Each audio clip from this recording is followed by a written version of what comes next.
Everyone, I'm back with a video lecture और आज हमने डिस्कस करना है एंगल ऑफ पुल। ठीक है। सो मेजरली जब हम एंगल ऑफ पुल की बात करते हैं ना, तो आपको एक सिंपल टर्म्स में बताती हूँ एंगल ऑफ पुल होता क्या है। ठीक है। एंगल ऑफ पुल अगर आप वो एंगल होता है जो एक मसल का लाइन ऑफ पुल है और मसल जहाँ पे बोन के साथ अटैच हो रहा है। ठीक है। वो दोनों चीज़ों को बीच में जो एंगल बनता है that is called as angle of pull. ठीक है। मतलब जैसे आपके पास आप इमेजिनरी लाइन लेते हो मसल के मिड में, जैसे हमने पीछे बात की है, वो दैट लाइक आप इस तरह से कह सकते हो कि अगर मैं आपको सिंपल सी एग्जांपल दूँ तो आप यूँ अगर इमेजिनरी एक लाइन लेते हो और सेकंड वन वाज दैट कि आपका जहाँ पे बोन की अटैचमेंट है। ठीक है। तो इनके बीच में जो एक एंगल बन रहा है ना, that is called as angle of pull. ठीक है। अब क्या होता है कि मेजरली एंगल ऑफ पुल जो होता है ना, मतलब आप ये कह सकते हो कि दो तीन तरह के, लाइक मेजरली राइट एंगल होता है, स्मॉलर एंगल होता है या ग्रेटर एंगल होता है। ठीक है। राइट एंगल वही एंगल है जिसको हम सिंपल आम टर्म्स में बोल रहे हैं 90 का एंगल। ठीक है। वो दैट आप देखते हो कि हमारे पास स्मॉलर एंगल जो होता है उसका मतलब ये है कि 90 से कम, और जो ग्रेटर एंगल है इसका मतलब वो 90 से ज़्यादा जा रहा है। ठीक है। मेजरली सारी चीज़ें जो होती हैं वो उस 90 के एंगल, जिसको राइट एंगल कहा जाता है, उसके अकॉर्डिंग जा रही है। ठीक है। तो इन्होंने आपको यहाँ पे सबसे पहली लाइन में यही बताया है कि जो फोर्स है सबसे ज़्यादा इफेक्टिव तब होती है जब एंगल जो उसका वो राइट हो। ठीक है। राइट एंगल्स टू द लेवर हो, दैट इज कॉल्ड एज, उस केस में फोर्स आप सबसे अच्छी लगा सकते हो। ठीक है। इसकी सिंपल इसलिए ये कहा गया कि फोर्स क्यों इस पे अच्छी लगा सकते हो, क्योंकि इसमें एंगल की आप स्टेबलाइजेशन बहुत ज़्यादा होती है। ठीक है। डिसलोकेशन के कंपोनेंट बहुत कम होता है, आपको कोई स्टेबिलिटी बहुत अच्छी मिल रही होती है। ठीक है। लाइक आप कहते हो कि जब आप फोर्स लगा रहे होते हो तो आपको एक पूरा प्रॉपर 90 के एंगल में आपको मसल की कॉन्ट्रैक्शन भी मिल रही है, आपको जो प्रॉपर आपकी बोन की मूवमेंट है वो है। विद दैट आप जब उस पर कोई भी फोर्स लगाओगे तो उसकी ना वो ओवर स्ट्रेच हुआ हुआ है ना वो अंडर स्ट्रेच है। ठीक है। दैट मीन्स कि उसके ऑपोजिट साइड का भी मसल स्ट्रेच नहीं है और ना ही वो अंडर स्ट्रेच है। ठीक है। ना वो बहुत कॉन्ट्रैक्शन में ना ही वो स्ट्रेच में। ठीक है। तो इस केस में क्या होता है ना कि देखो, अगर आपके मसल बहुत ज़्यादा लेंथनिंग में है ना, ठीक है, तो तब भी आप देखते हो आपको फील होगा कि आपको एक अच्छा खिंचाव पड़ रहा होता है। ठीक है। और अगर आप देखते हो कि आपका मसल कॉन्ट्रैक्ट हुआ हुआ है, ठीक है, लाइक अंडर स्ट्रेच 90 के एंगल पे नहीं है, तो उस केस में भी आपके पास क्या होता है कि ज़ाहिर सी बात है इशू आ रहा होता है। ठीक है। तो मेजरली आपके पास सारी चीज़ें जो होती है उसकी बैक बैक चीज़ यही है कि आपके पास एक अच्छा कंपोनेंट अगर आपको चाहिए तो आपको 90 का एंगल ही लेना पड़ता है। ठीक है। मेजरली आप जब फोर्स अप्लाई करते हो तो आप पेशेंट की पोजीशनिंग ऐसे कराते हो कि उसका मसल जो है वो या एंगल ऑफ पुल जो है वो 90 बने। ठीक है। अब मसल की एफिशिएंसी में सबसे पहले ये चीज़ है कि मसल मैक्सिमम एफिशिएंसी तब होती है जब मसल का पुल जो होता है वो राइट एंगल पे होता है। यही बात हम डिस्कस करें। एफिशिएंसी डिक्रीज होती है अगर एंगल ऑफ पुल डिक्रीज होगा। ठीक है। Second term. ठीक है। जाहिर सी बात है एंगल ऑफ पुल डिक्रीज या इंक्रीज होगा तो एफिशिएंसी डिक्रीज होगी। यही हम बात कर रहे थे। तो एफिशिएंसी का डिक्रीज या डिक्रीज होने की वजह यही थी कि मैंने आपको कहा कि वहाँ पे स्टेबिलिटी नहीं रहती है मसल में। ठीक है। या आप ये कह सकते हो कि जो मूवमेंट की स्टेबिलिटी आनी चाहिए ना, वो एक प्रॉपर स्टेबलाइजिंग इफेक्ट नहीं आ रहा होता। ठीक है। तो रिड्यूस एंगल क्या होता है कि मेजरली क्या करता है कि जाहिर सी बात है वो जो फोर्स लग रही होती है ना उसमें, वो बोन को अपनी तरफ पुल करने के लिए, या जैसे आप मूवमेंट करते हो तो आपके पास क्या होता है, एक मसल दूसरी बोन को खींच रहा होता है अपनी तरफ ताकि टुवर्ड्स जॉइंट। ठीक है। तो इससे क्या होता है कि जो वो स्टेबलाइजिंग इफेक्ट होता है ना, अगर वो एंगल बहुत ज़्यादा रिड्यूस होगा तो वो स्टेबलाइजिंग इफेक्ट कम होने लग जाएगा। इसलिए अगर 90 के एंगल पे आप रखते हो तो आपके पास एक स्टेबिलिटी रहती है। ठीक है। और इंक्रीज एंगल देखोगे तो जाहिर सी बात है वो तो इंस्टेबिलिटी की तरफ ही जाएगा, बहुत ज़्यादा आप ओवर स्ट्रेच या ओवर उस पर भी जा रहे हो तो मेजरली आपके पास एंगल ऑफ पुल जो सबसे ज़्यादा स्टेबलाइज्ड होता है ना, वो राइट एंगल पे होता है। ठीक है। या फोर्स आप सबसे अच्छी कब लगा सकते हो, जब आपके पास आप राइट एंगल पे हो। ठीक है। जब मसल एक राइट एंगल के ऊपर है। ठीक है। या राइट एंगल लेवर है। ठीक है। अब सिंपल सी टर्म्स में ये चीज़ थी। ठीक है। हाँ, हमारे पास क्या है कि मेजरली अगर आप चीज़ें देखो तो आपके पास इसमें तो उन्होंने मेजर आपको यही चीज़ बताई है। ठीक है। कि किस तरह से एंगल ऑफ पुल है और एफिशिएंसी कहाँ पे डिक्रीज है, एफिशिएंसी का एंगल ऑफ पुल रिड्यूस होता है तो एफिशिएंसी डिक्रीज हो रही है। ठीक है। और मेजरली जहाँ से आप पुल कर रहे हो ना, जॉइंट बोन ऑफ इंसर्शन को, ठीक है, वो उसका फुलक्रम रिप्रेजेंट कर रहा है, ठीक है। जैसे हमने पीछे साइड डिस्कस किया, मैं वो चीज़ें दोबारा नहीं लेवर की डिस्कस करूँगी। सिंपल से आप ये चीज़ याद रखो, जो फुलक्रम है ना किसी भी पॉइंट का, ठीक है, वो अगर वो जो है ना एज ए बोन जहाँ पे इंसर्ट हो रही होती है, वहीं पे हमें पता है वहाँ पे वो एज अ फुलक्रम रिप्रेजेंट कर रहा होता है, ठीक है।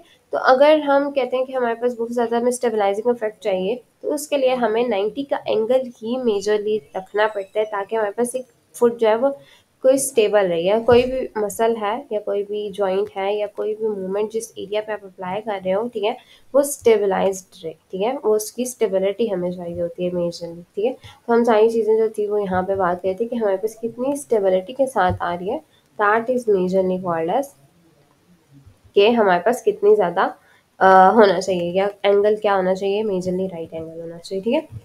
अब हमारे पास सेकंड टर्म जो है वो है एफिशिएंसी ऑफ रेजिस्टेंस, ठीक है। रेजिस्टेंस की क्या एफिशिएंसी है, मतलब रेजिस्टेंस क्यों चाहिए होती है, ठीक है। एक तो रेजिस्टेंस ना राइट एंगल पे जब अप्लाई करते हो ना, तो मूव करने के लिए वो, तो यहाँ पे रेजिस्टेंस बहुत इफेक्टिव होती है, ठीक है। हमें पता है रेजिस्टेंस हमें कब चाहिए, जब हमने स्ट्रेंथ ट्रेनिंग करवानी होती है, ठीक है। ये आपने बात याद रखनी है। रेजिस्टेंस हमें कब चाहिए, जब हमने स्ट्रेंथ ट्रेनिंग करवानी है। तो रेजिस्टेंस भी सबसे अच्छी तब लग रही होती है जब आपके पास राइट एंगल है, ठीक है। एफिशिएंसी डिक्रीज होती है, ठीक है, जब हमारे पास एंगल ऑफ पुल जो होता है वो एक्यूट या एब्ट्यूज हो जाता है, ठीक है। दैट मीन्स कि हमारे पास एफिशिएंसी कम होगी जब एंगल ऑफ पुल जो है वो ज़्यादा या कम होगा, ठीक है। यही बात हम पहले भी कर रहे थे। दैट मीन्स कि हमारे पास रेजिस्टेंस की भी एफिशिएंसी कम होगी जब हमारे पास एंगल ऑफ पुल डिस्टर्ब होगा। अब क्या होता है, राइट एंगल हमें पता है कि मोस्ट इफेक्टिव है, तो हम इसमें भी डिस्कस यही करेंगे कि हमारे पास एंगल की जो रेंज है वो मेजरली राइट एंगल ही होनी चाहिए जब हम रेजिस्टेंस अप्लाई कर रहे हो, ठीक है। फर्स्ट तो आपके पास मसल इट सेल्फ लगा रहा था ना, ठीक है, लेकिन रेजिस्टेंस हम आउटसाइड लगा रहे हैं, ठीक है। हमारे पास कोई ऐसी चीज़ है या कोई ऐसी फोर्स है जो हम लगा रहे हैं with the help of therapist hand, कोई रोप हो गया या कोई भी चीज़ होगी, ठीक है। तो आप ये सारी चीज़ें जो होती है ना उसके थ्रू लगा रहे होते हो, तो आप उस केस में क्या करते हो कि आपको पता होना चाहिए कि लाइक हाँ आप यहाँ पे कितने हमने स्टेबिलिटी रखनी है, ठीक है। तो राइट एंगल के अकॉर्डिंग रखनी है, दैट इज़, ठीक है। अब आप देखो, अगर मैं आपको एक सिंपल सी टर्म बताती हूँ कि अगर आपने कुछ मोमेंट्स देखे हों, या अच्छा सिंपल सी आपको एग्जांपल की मैं ऐसे देती हूँ कि आप जैसे एमएमटी करवाते हो ना पेशेंट्स को, तो एमएमटी में आप क्या करवाते हो, एक पोजीशन बनवाते हो पहले हैंड की, ठीक है, फिर आप रेजिस्टेंस लगवाते हो। अगर आपने शोल्डर एल्बो पे फ्लेक्शन करवानी होती है, ठीक है, तो आप इसकी मैक्सिमम मूवमेंट करवाते हो, ठीक है, फिर आप उस पर रेजिस्टेंस लगवाते हो। लेकिन आप जब देखते हो कि अगर पेशेंट कंप्लीट नहीं कर सकता, ठीक है, एमएमटी तो आप नॉर्मल करवा रहे हो ना बंदे के ऊपर, लेकिन जब पेशेंट की बात आती है तो पेशेंट शायद कंप्लीटली फ्लेक्शन एक्सटेंशन नहीं कर रहा होता एल्बो के ऊपर, ठीक है। तो आप क्या कहते हैं, एक मिड रेंज लेते हो जहाँ पे एक तो उसकी पोजीशनिंग भी ठीक रहे और एक राइट एंगल भी बन जाए, तब आप उसके ऊपर जाके रेजिस्टेंस लगाते हो और फिर उसको बोलते हैं आप मूवमेंट फॉर्म करो, ठीक है। लेकिन मेजरली तो हम रेजिस्टेंस ट्रेनिंग तभी स्टार्ट करते हैं जब एक अच्छी अचीव कर जाए पेशेंट ना आपके पास, जो उसकी पहले से नॉर्मल मूवमेंट थी, ठीक है, उसको काफ़ी हद तक अचीव कर ले, तब हम रेजिस्टेंस ट्रेनिंग की तरफ पेशेंट को लेके जाते हैं, ठीक है। तो मेजरली आपके पास ये सारी चीज़ें थी कि आपने किस तरीके से राइट एंगल की तरफ ही काम करना है। तो अगर आप राइट एंगल पे लगाओगे तो रेजिस्टेंस फोर्स का इफेक्ट बहुत अच्छा आएगा एज कम्पेयर टू कि आप जाहिर सी बात है अगर आप किसी और एंगल के थ्रू लगाते हो, या देखो अगर आपके पास यहाँ पे पिक्चर्स में भी उन्होंने बताया हुआ है कि आप अगर देखो डिक्रीज करोगे या इंक्रीज करोगे, ठीक है, ये एक्स्ट्रा जा रहा है ना, और यहाँ पे आपको नजर आ रहा है कि राइट एंगल है, 90 का एंगल बन रहा है, ठीक है।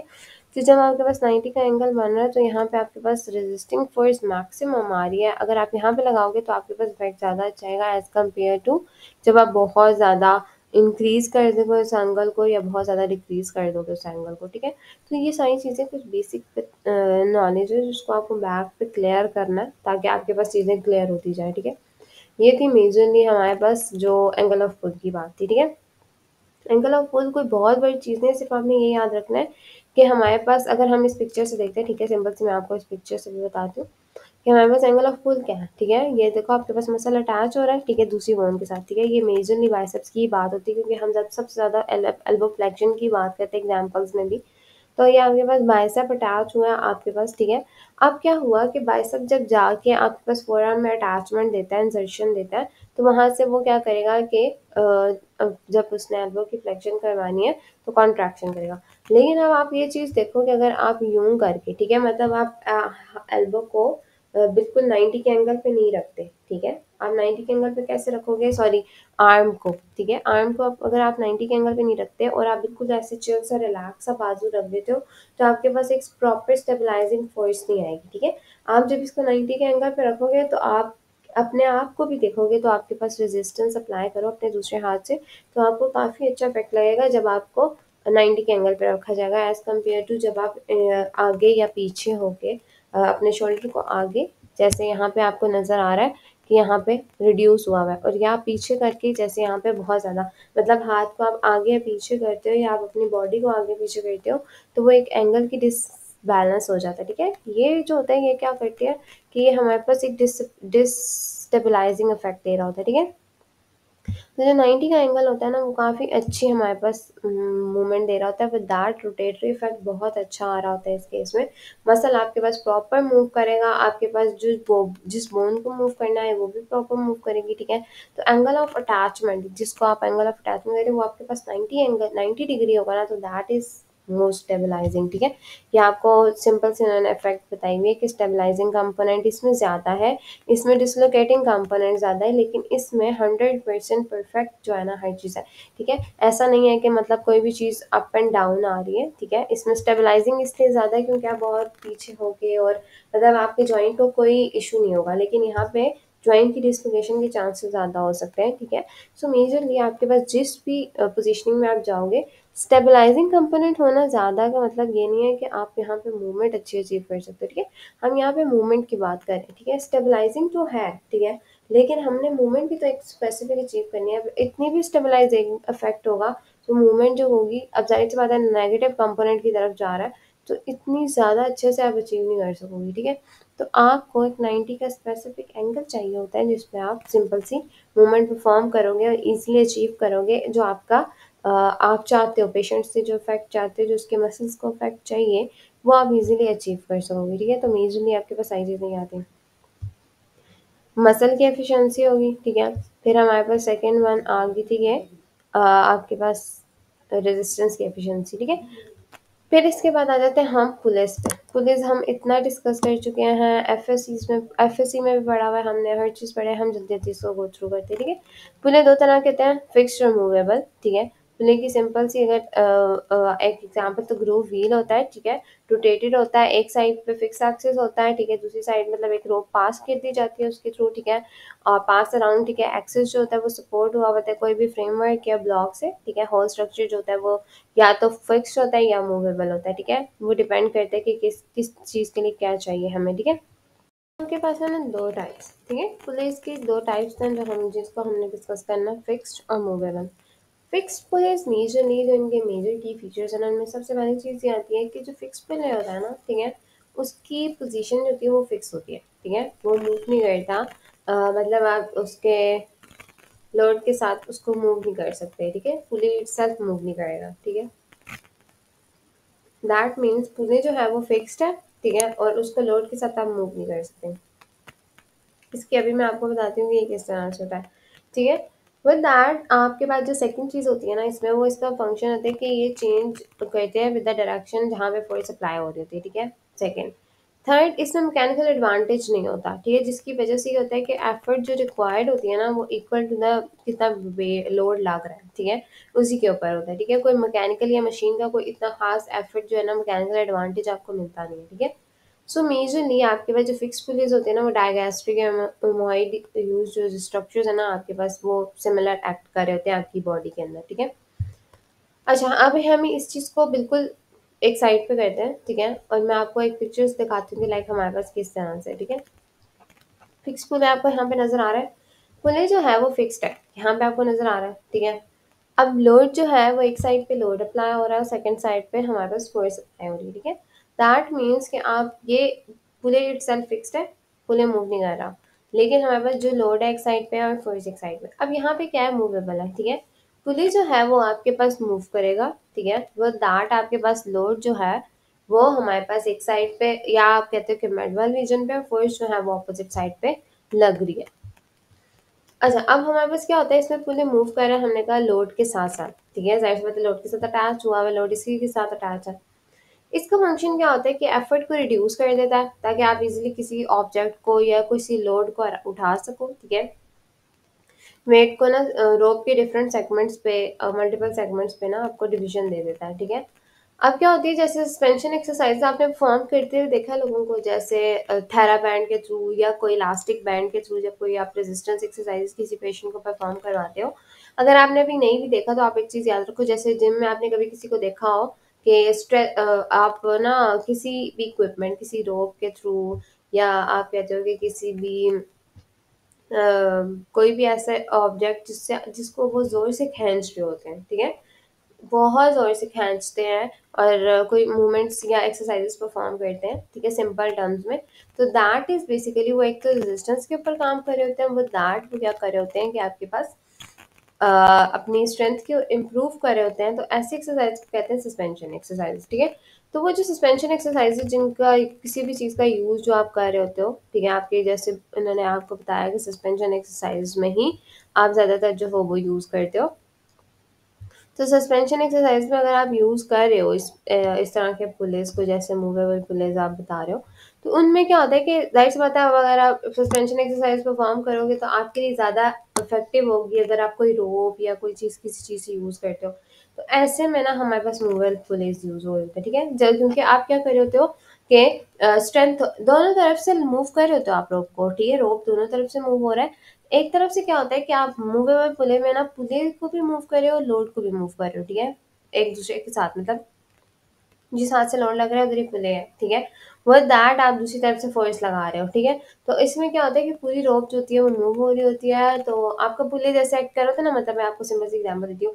जिस चीज के साथ वो लगा हुआ होता है, ठीक है, जहाँ पे वो अटैच करके या किसी भी बॉडी के पार्ट से, जैसे आपने देखा लोगों को फुट के नीचे रख के भी एक्सरसाइजेस कर रहे होते हैं थेराबैंड के थ्रू, या फुट एज अ वो एक पुले एक्ट करवा रहे होते हैं, और फिर आप एक्सरसाइजेस से मूव कर रहे हो। तो इस तरह के जो मूवेबल पुलेस होते हैं ना, वो हमारे पास क्या आते हैं, या सस्पेंशन एक्सरसाइजेज जो होती हैं वो हमारे पास कहलाती हैं आपके पास मूवेबल पुलेस, यहाँ पे यूज हो रहे होते हैं, ठीक है। तो आपके पास जब कोई रोप अटैच हो जाए एक एंड के ऊपर, ठीक है, तो हमारे पास उन केसेस में ये हो रहा होता है, ठीक है। आपको इतनी ये थ्योरेटिकल डिस्कशन को डिस्कस करने की इतनी जरूरत है, हम सिंपल सी इस पिक्चर से ही देखते हैं कि मूवेबल पुलिस का ये एक सिस्टम है, एक ये सिस्टम है, ठीक है। एक ऐसे है कि मतलब दो तरह के, समटाइम्स वन पुले भी होता है, समटाइम्स आप टू भी यूज करते हो, ठीक है, ताकि आपके पास वो डिवीजन हो जाए लोड की।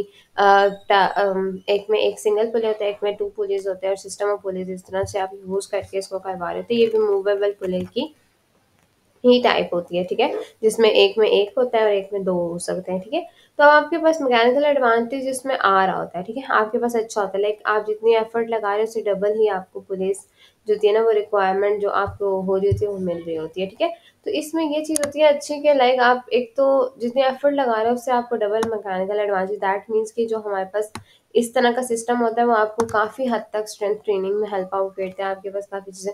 लेकिन ये फिजिक्स की चीज़ें जो होती है ना, आपको मेजर बताने का इनका मकसद यही होता है कि लाइक आप अगर ये चीज़ देखो कि आपके पास हाई मूवमेंट्स परफॉर्म करवा रहे हो, ठीक है। और फिजियोथेरेपी का सस्पेंशन एक्सरसाइज में काफ़ी रोल है ना, तो आपको अगर पुले के बारे में पता ही नहीं है, पुला वर्क कैसे करता है या बेसिक्स कैसे हैं, ये क्या चीज़ें हैं, ठीक है। मैंने आपको भी बहुत डिटेल में इसलिए नहीं बताई कि लाइक बहुत से लोगों को ये चीज़ें पता हैं, और लाइक अगर किसी को नहीं आइडिया तो आप माइनर लेवल पे इन चीज़ों को ऐसे पढ़ सकते हो, ठीक है। जैसे मैंने आपको मेजर मेजर चीज़ें बता दी कि कितनी टाइप्स हैं ये चीज़ें, लेकिन इसकी मेजर बैक साइड कॉज ये होती है कि जाहिर सी बात है आपको ये पता होना चाहिए कि मूवेबल पुले है, ठीक है। तो वो किस तरह से कैसे एक्ट कर रहा है। अब देखो अगर आपके पास दो पुलिस हैं, ठीक है, या अगर दो जगह पे आप ये कहते हो कि हमारे पास रोप के ऊपर 6 kg का वेट है, ठीक है, और आपके पास एफर्ट जो है वो आप लगा रहे हो 3 kg की, ठीक है, एफर्ट 3 kg के, वेट 6 kg का, तो आपके पास मैकेनिकल एडवांटेज आया है ना, टू।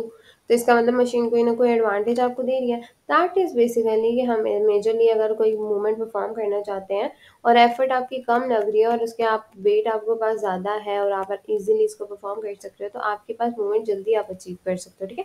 तो मैकेनिकल एडवांटेज जहाँ पे डबल आ रहा है, तो दैट मीन्स डबल पुलिस काफ़ी इफेक्टिव होते हैं एज कम्पेयर टू सिंगल। तो आप इस तरह से ना इन चीज़ों को डिवीजन करके और इजी से समझने की कोशिश करते हो। ठीक है, ये चीज़ें कॉम्प्लेक्स होती हैं क्योंकि ये फिज़िक्स से रिलेटेड चीज़ें होती हैं, लेकिन आपको इनको क्लियर आउट करना ज़रूरी है, ठीक है? मेजरली आपके पास ऐसे हैं, ठीक है? इसके बाद मेजरली ना आपके पास सारी चीज़ें ये हैं कि देखो, अगर आपके पास जैसे हमने और गैस्ट्रिक ओमोहॉइड मसल्स की बात की, ठीक है? तो इसमें मेजरली क्या है, डायगैस्ट्रिक ओमोहॉइड मसल्स जो होते हैं वो कैसे वर्क करते हैं, लाइक क्योंकि इनके टेंडन जो होते हैं ना वो पुल्ले लाइक एक स्लिंग सब बना रहे होते हैं, ठीक है? जो हायर बोन से क्रॉस कर रहे होते हैं और फिर आप मूवमेंट परफॉर्म करते हो, तो जाहिर सी बात है वो उसकी बेसिस की वजह से एज अ पुल्ले एक्ट करने लग जाते हैं गैस्ट्रिक और ओमोहॉइड मसल्स, ठीक है? इसमें मेजर उन्होंने ये बात की है कि आपकी बॉडी में ये एग्जांपल है कि ओमोहॉइड और गैस्ट्रिक मसल्स जो होते हैं वो पुल्ले के तौर पे एक्ट कर रहे होते हैं, ठीक है। लेकिन आप ये चीज़ याद रखोगे, लाइक ये जो सारी चीज़ें हैं ना, इसकी बैक साइड बेसिक सिर्फ यही है, आपको मेजर पता होना चाहिए कि आपके पास पुलिस एक्ट काम कैसे करते हैं मेजरली, और किस किस टाइप के पुलिस होते हैं और आपको किस एक्सरसाइज में किस तरह के पुलिस यूज़ करने हैं, ठीक है। मेजरली आपके पास डिविजन इसलिए करवाई जाती हैं पुलिस की, ठीक है। नेक्स्ट लेक्चर में हम पेंडुलम डिस्कस करेंगे। Thanks for watching. कोई चीज़ समझ नहीं तो कमेंट सेक्शन में आप पूछ सकते हैं, कोई भी इशू है तो आप कमेंट सेक्शन में बता सकते हैं। Thanks for watching.